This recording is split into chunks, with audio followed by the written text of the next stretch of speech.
Gusto niyo ba ang luto ko?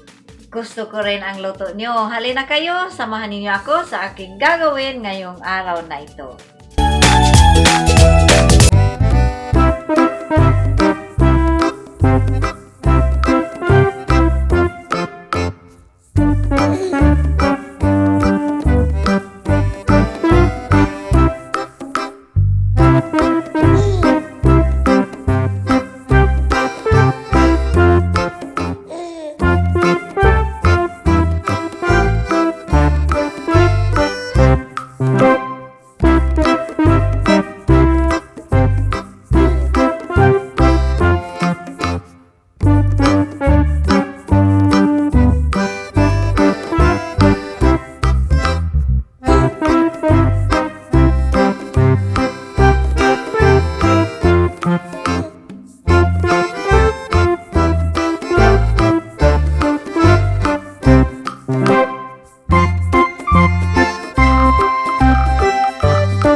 Yan mga palangga, natapos na ang ating pagkakat ng ating watermelon. Ngayon, sisimulan na natin ang ating shake or blender.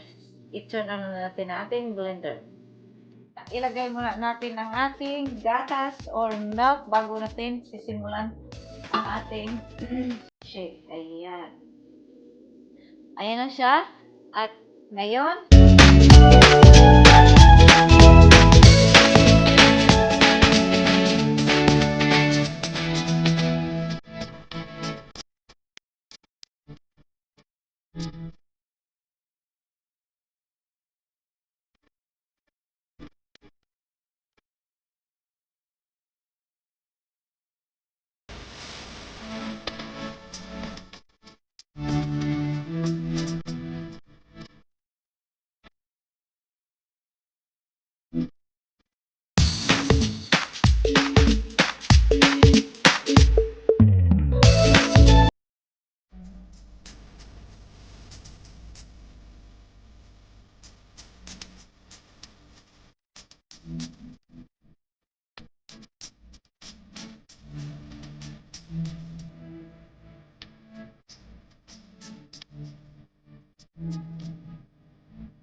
Mga palangga, natapos na natin ang ating watermelon shake. Ngayon, ilipat na natin siya dito sa malaking baso or glass.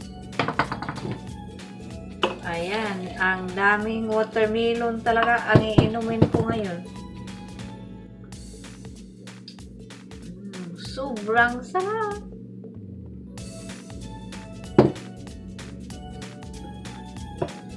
Tamang-tama to sa mainit na panahon. At ayan na mga palangga, ito na ang ating watermelon smoothie.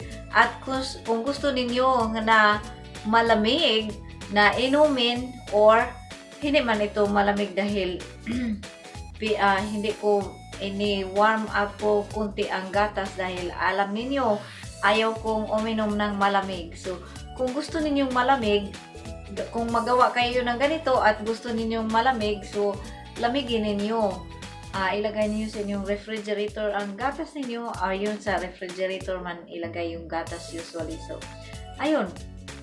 Sa akin, initin ko ng kunti parang hindi talaga maganda ang lalamunan ko pag iinom ako ng malamig.